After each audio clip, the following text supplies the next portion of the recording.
I hope you're living well. Thank you for watching WJTS in.form. I'm your host, Bill Potter, and if not, here is something you may want to get. It's called Living Well, More Than a Cookbook. And we have one of the contributors to this book, because it says so right in the back, and that is Jan Dougan. Jan is the Extension Educator for the Du Bois County Extension Office of Purdue Extension.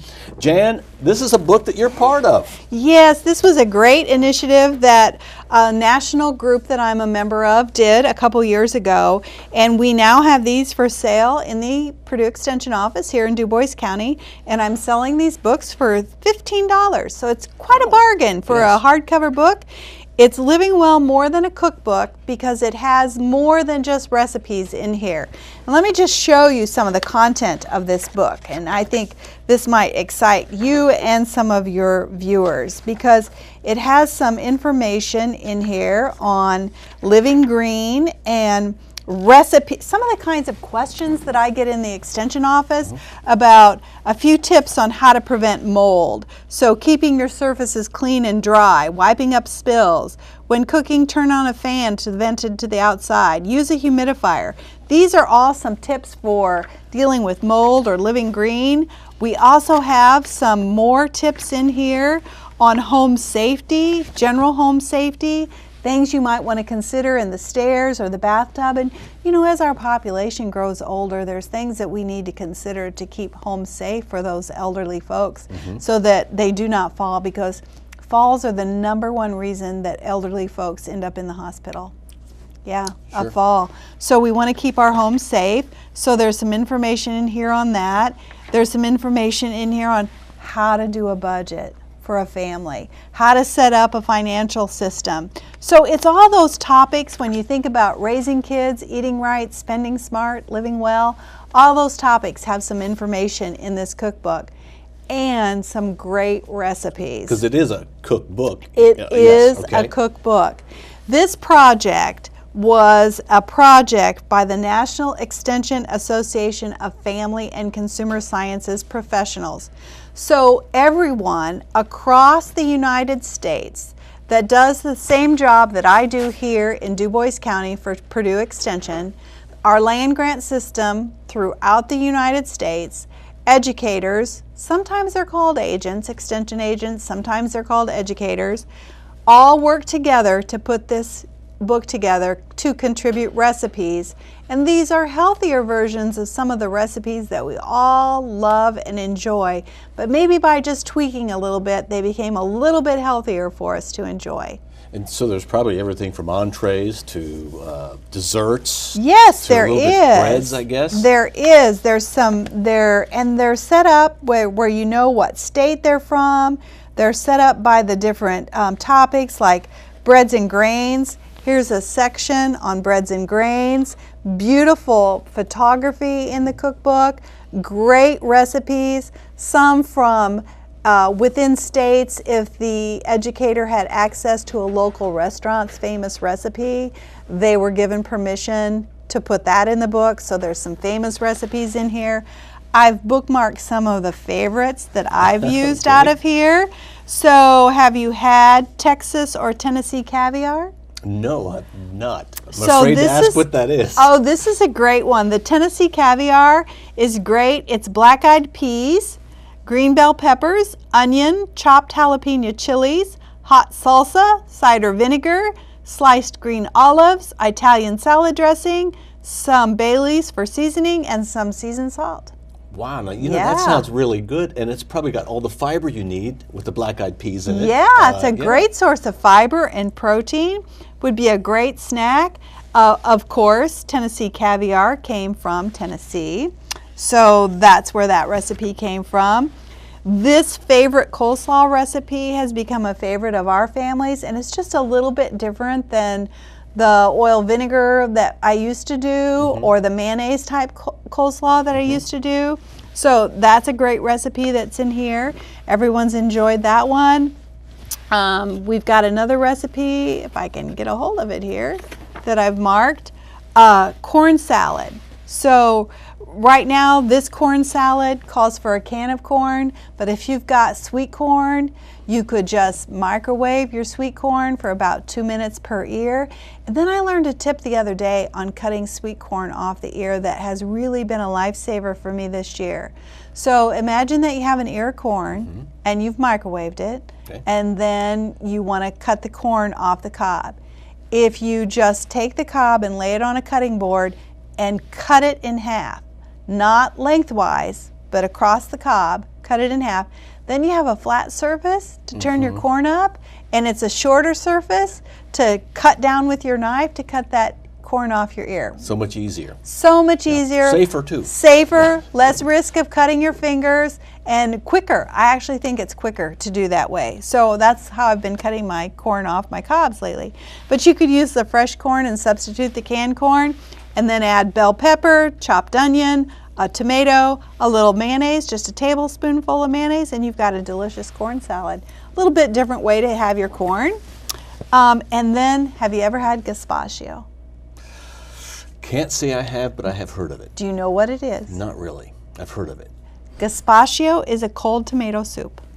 Oh, really? Yes. Okay. So instead of eating your tomatoes sliced, you go ahead and chop your tomatoes, cucumbers, onions, green chilies, and cilantro into small pieces. You put a little salsa verde in there and a little vegetable juice, and you marinate that for about 2 hours in the refrigerator, and then you eat it cold. Just eat it cold, like soup? Yeah, like soup, Oh, really? like cold soup. Sounds very, really good. very refreshing on a summer evening for a light meal. You might want to have a sandwich with it or crackers and some fruit with it, but very, very refreshing. So this is one of the many resources we have available to folks, and we're selling these now for $15. So if you want one, stop by the Du Bois County Extension office and Well, pick if they up a stop by the cookbook. office, do you have like a whole stack of them, or do you need to order them? I only have about 30 of these left. Okay. Yeah, So if you want I've them, had everyone send- several, and I've been selling them, and now we're trying to move them on through, and they're a great reference, so we have those available. Now your office is in the USDA building. Correct. Okay, which is Executive Boulevard. Boulevard. Okay. And you come in through the down. Yes. Your parking lot's kind of odd toward the front. Yes, you have to go down the hill to the Okay. front of the highway. Okay. And that's our door. It has a big sign across the top that says Cooperative Extension. So if you go in upstairs, they'll direct you downstairs. It's just on the south side of Jasper. Right. Okay, so just right. come in and say, I want one of those books. Yeah. $15, that's a real bargain. It's a bargain. Yeah. A hardcover book, beautiful gift if you need a gift for someone. Great recipes in there, all tried recipes, because all these folks who put a recipe in, they put their very best, and they've been doing a lot of foods demonstrations and a lot of cooking. So there's a lot of good recipes in here from states all over the United States of America.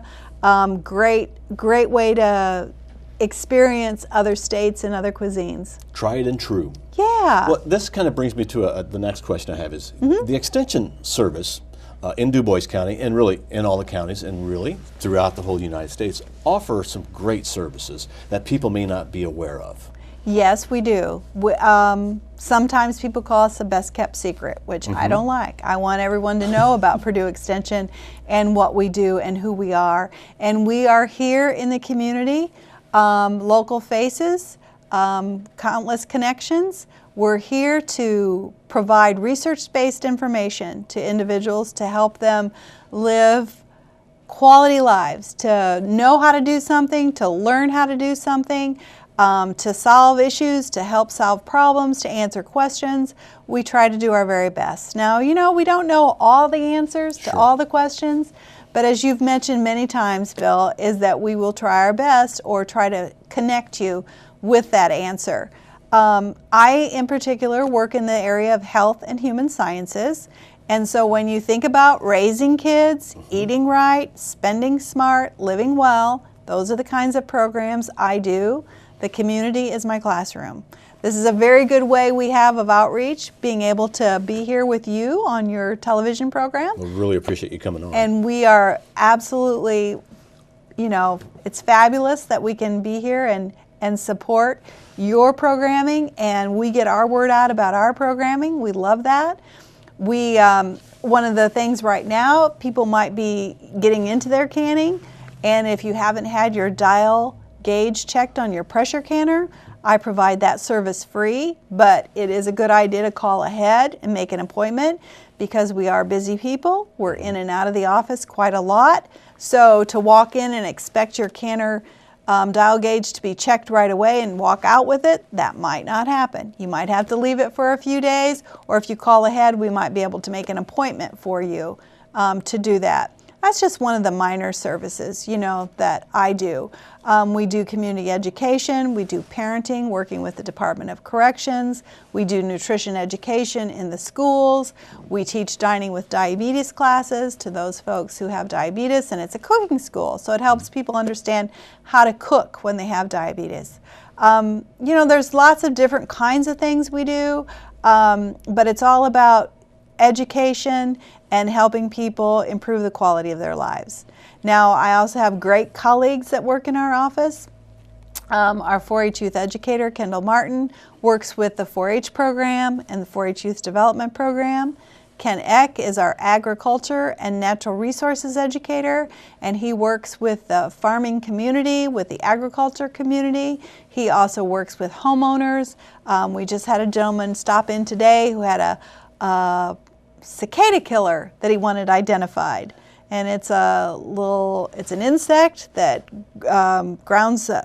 burrows a hole in the ground and lives in the ground and then kills the cicadas. So you have to use a proper pesticide to properly kill those, but he helped that individual with that question. So those are the kinds of things we do. We have a great support staff.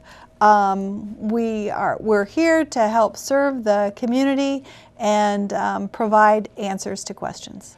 And really, you'll help people individually? Yes. And you will also help people through organizations. So yes. You're a member of a Kiwanis Club and you'd like to have a great speaker. Jan Dougan is a great speaker and would come and do Sure, programs. We'd be glad to do that. I forgot one very important program that I have 2 individuals that I supervise, and it's called the Family Nutrition Program. Okay. And these gals are terrific gals. Martha Lopez is brand new to the program. She's only been with us since May, and she works with our Spanish-speaking families. And Diane Smith has been with us for many, many years, and she works with our English-speaking families and try to help them understand how they can stretch their food dollar and how they can prepare and cook foods more nutritionally for their families. Also, they're both offering right now shopping matters tours. So if you want to go to the grocery store, learn how to shop better, and then learn how to do that so that you can save money for your family. They're doing those right now. It's a great program we have.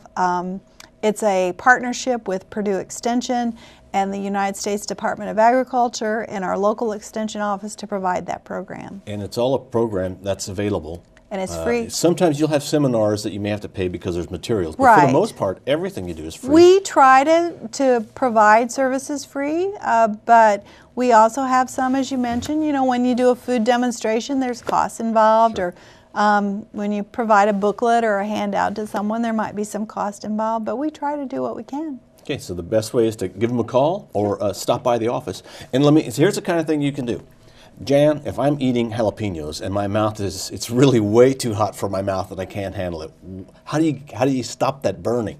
Try drinking some milk or any dairy product, and that will stop the heat. That will stop the heat. Mm-hmm. Okay, I've been trying. Water probably helps disperse it worse. I don't know. I just know that dairy is the answer. Okay, see, here we go. We're learning things already. Really, seriously, contact the DuBois County Extension Service or the Extension Service in your county or your state because there is so much that they offer. Jan, thank you so much for coming in. Thank you, Bill. Look forward to our next show on WJTS in.form as we talk to Jan Dougan. She is the Extension Educator with the DuBois County Extension Service, part of Purdue Extension. Thank you for watching WJTS in.form. We are local people watching local people.